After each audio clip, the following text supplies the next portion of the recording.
Après l'élimination de Rennes face à Marseille en Coupe de France, le journal L'Équipe a rapporté un accrochage entre Habib Beye et le gardien Brice Samba et l'émotion également du joueur Altamari après une réflexion de son coach. Tu chips ou pas Philippe Doucet? Non, je ne type pas parce que Rennes vient. En fait, on sait bien que dans le foot aujourd'hui, ça va très très vite.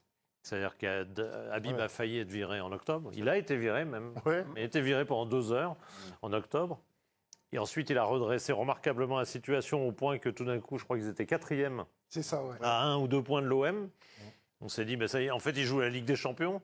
Et puis, malheureusement, patatras, là, ils viennent de prendre 9-0 sur 3 matchs. Et voilà, l'équipe, elle est en train elle est à nouveau en difficulté et réapparaissent toutes les faiblesses qu'elle avait au départ.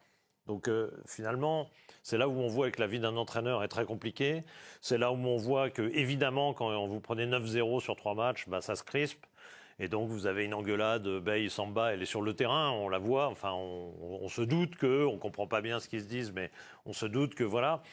Et malheureusement, c'est la vie du foot aujourd'hui où finalement vous pouvez être viré, réintégré dans un autre club, réussir dans un autre club, mais 3 mois, puis tout d'un coup être reviré, etc. C'est un monde de fous, de plus en plus fou. Et du coup, il n'y a pas de. Je trouve qu'il y a de moins en moins de clubs où vous pouvez construire sur la durée. Ça va être dur pour Habib, comme tous les entraîneurs qui aujourd'hui souffrent. De Zerbi, il perd le prochain match, tout d'un coup, il est à nouveau sur la sellette. Ouais, c'est comme ça.